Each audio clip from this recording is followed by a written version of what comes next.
Nasimulan po kahapon ni Pastor Trixie, ang ating pong pag-aaral ay 4 facts about Jesus. Yung number 1, tinuro po niya sa ating kahapon, Jesus is the Christ.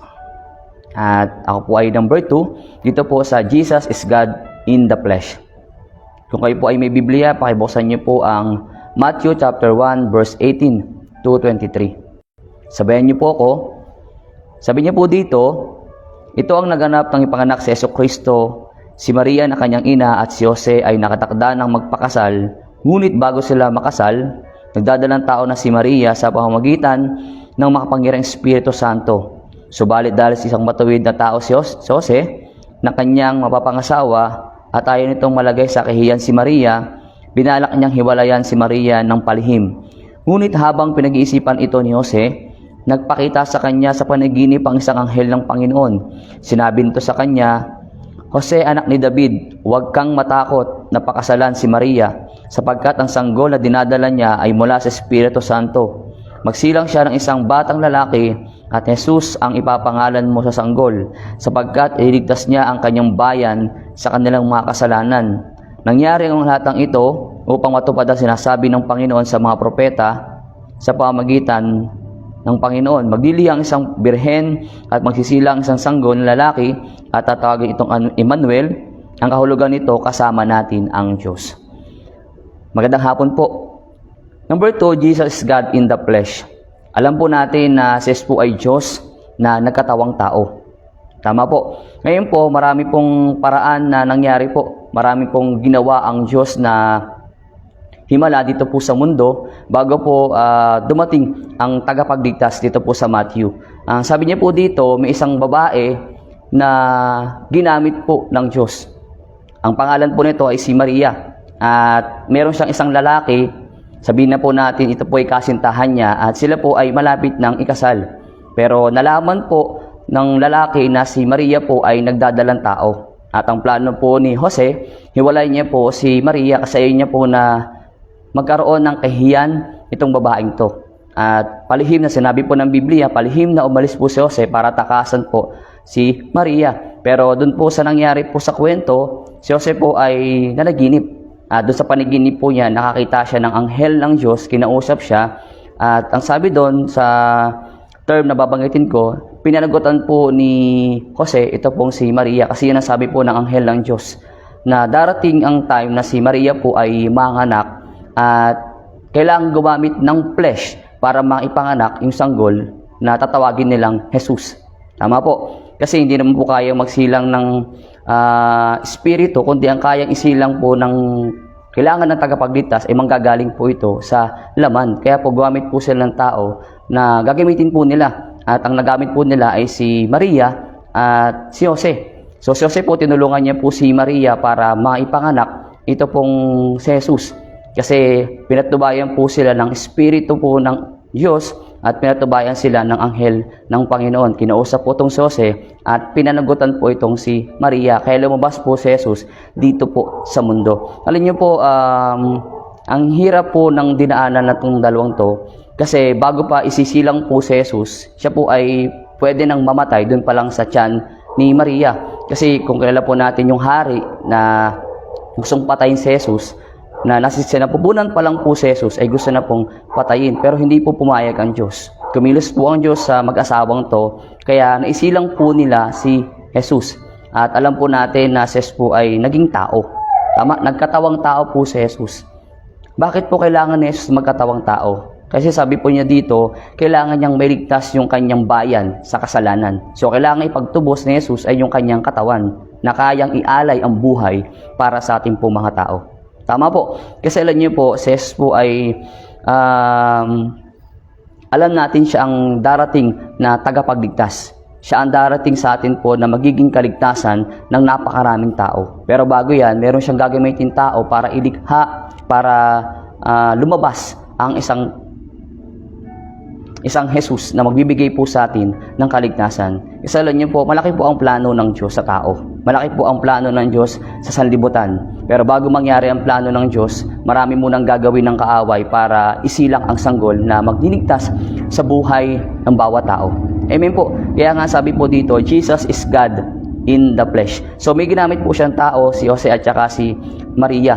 At alam niyo po, itong dalawang taong to ay ginamit ng Diyos.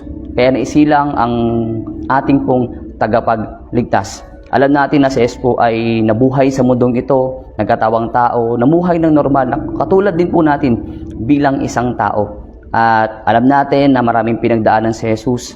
Noon tayo na dumating yung point sa buhay po ni Jesus na nagkaroon na siya ng mission, na lumaki na siya sa mundong ito, marami po siyang pinagdaanan. At yung katawan ni Jesus ay ibinigay niya po sa atin. Amen po, nakuha po natin. Kung babasahin pa po natin ang John chapter 1, verse 1 and 3. Kung kayo po ay nandyan, sabayan niyo po ako.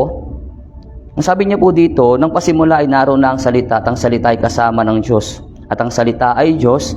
Sa pasimula ay kasama na ng Diyos ang salita. Nilikha niya ang lahat ng bagay sa pamamagitan niya at walang anumang bagay nilikha ng hindi sa pamamagitan niya. So alam po natin na si Jesus ay Diyos. Tama po. Si Jesus ay Diyos na nagkatawang tao. Ulitin ko po sa inyo, may taong ginamit ng Diyos para maisilang nila ang magliligtas ng buhay ng mga taong makasalanan. So kailangan gumamit ng flesh para mailigtas tayo at kasi kailangan po ng mag-aalay ng buhay. Amen. So sabi niya po dito, sabi niya sa pasimula pa lang nandun na ang Diyos, kasama na po natin si Jesus. Sabi niya po dito, nung pasimula, naroon na ang salita at ang salita ay kasama ng Diyos at ang salita ay Diyos. Ngayon, ang salita po ay Diyos. Sino po ba ang salita? Marami pong salita ang sinabi ng Diyos ito po sa Biblia, dito po sa books of the Bible. Doon pa lang po sa New Testament, maraming salita ng Diyos ang ibinabahagi niya sa atin na nanggaling po sa Ama. So, ibinabahagi niya po sa atin ito kasi ang Ama po ay hindi po natin kayang tingnan. Tama po. Hindi kayang bumaba ng Ama kasi kung babasahin po natin yung katulad kay Moses, hindi niya kayang tingnan ng Diyos. Kasi sabi niya, dadaan lang ako dyan. Pag dumaan ako dyan, pipikit ka kasi hindi, pag namulat yung mata mo, pwede kang masilaw hanggang sa mamatay niya. Kaya ang ginamit niya po ay yung kanyang anak. Ngayon po, ang sabi niya dito, sa pasimula pa lang, kasama na ng Diyos ang salita. So, umpisa pa lang na bago likhain, bago isilang si Jesus, nandun na si Jesus. Paano po nasabi? Kasi sabi niya po dito, yung salita pa lang, doon pa lang sa Old Testament. Alam niyo po, may mga mababasa tayo sa Biblia ng Old Testament na nandun na po ang Diyos. Kasi di ba sinasabi po natin, ang Diyos Ama at si Jesus ay iisa. So sabi niya dito, nang pasimula pa ay naroon na ang salita at ang salita ay kasama na ng Diyos at ang salita ay Diyos. So kasama na po natin po ang Diyos. Sino? Si Jesus. Kasi nagkatawang tao siya, sa pamagitan ng salita, siya po ay nabuhay. Amen po. At ang sinasabi niya pa po dito, kung nandiyan pa po kayo, sa Hebrews chapter 1, verse 1 and 3. Yan. Kasi po mga kapatid, maraming tao hindi iniwala na si Jesus po ay Diyos. Siya po ay tao lamang. Tao lamang po siya. Ngayon po, gustong patunayan to ng Biblia na yes po, siya po ay tao na nagkatawang tao. Kasi yun ang paraan para tayo po ay maligtas sa kasalanan. Tama po. Kailangan may mag-aalay ng katawan para tayo po ay maligtas ang ating kaluluwa. May dahilan po kung bakit po si Jesus ay nilikha, kung bakit si Jesus ay sinilang sa mundo, kung bakit si Jesus ay nagkatawang tao, kung bakit si Jesus sacrifice niya yung buhay niya. May dahilan po ito para ialay niya yung buhay niya. Kasi noong unang panahon po, para matubos ang kasalanan, kailangan maghandog ng tupa, maghandog ng kambing, papatay ka talaga po. Literal na papatay ka. So tayo po bilang nabubuhay sa mundo, tayo po ay puno ng kasalanan. Ngayon, hindi natin kayang bayaran ng kasalanan natin sa pamamagitan ng kayamanan. Hindi po. Ng talino, ng galing, hindi po. Kailangan may mag-alay ng buhay at itinalaga ng Diyos para tayo po ay magkaroon ng kaligtasan. Di ba nabasa po natin dito po kanina sa Matthew 1 na si Jesus po ay tinadhana, tinalaga para po tayo ay maligtas sa ating mga kasalanan. Ngayon sabi niya po dito sa Hebrews chapter 1 verse 1 and 3, nung una nagsalita ang Diyos sa ating mga ninuno sa iba't ibang panahon, sa iba't ibang paraan, sa pamamagitan ng mga propeta, Ngunit sa mahuling araw na ito, siya ay nagsalita sa atin sa pamamagitan ng kanyang anak. Sa pamamagitan ng anak niya, nilikha ng Diyos sa sanlibutan at siya ay piniling tagapagmana ng lahat ng bagay. Nakita ng anak ang kaluwalhatian ng Diyos, kung ano ang Diyos, gayon din ang anak. Siya nag-iingat ng sansinukob sa pamamagitan ng kanyang makapangyarihang salita. Pagkatapos siyang linisin tayo sa ating mga kasalanan, siya umupo sa kanan ng makapangyarihan doon sa langit. Napakalinaw po ng sinasabi niya po dito. Sabi niya dito sa binasa po natin, ngunit sa huling araw na ito, siya ay nagsalita sa atin sa pamamagitan ng kanyang anak. Sa pamamagitan ng kanyang anak ay nilikha ng Diyos sa sanlibutan at siya ang piniling tagapagmana ng lahat ng bagay. So meron lang pong tinalaga ang Diyos Ama.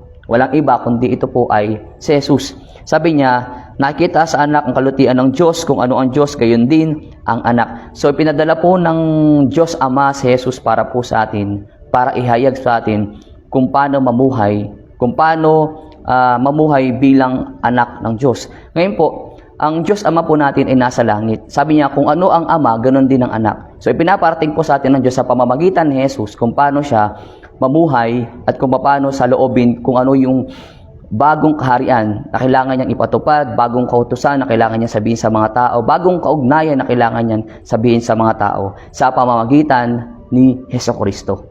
Amen po.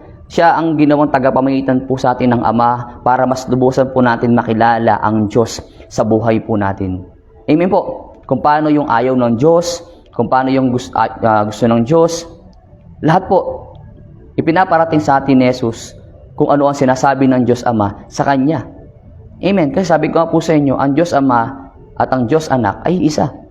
So kung ano yung pinaparating kung ano yung sinasabi sa atin ni Jesus, yan po ay lahat yan ay nanggaling po kay Jesus. Kung ano yung pangako ng Diyos sa iyo, nanggaling po yan sa Ama. Kung ano yung mga sinabi ng Diyos sa iyo, yan po ay galing po sa Ama.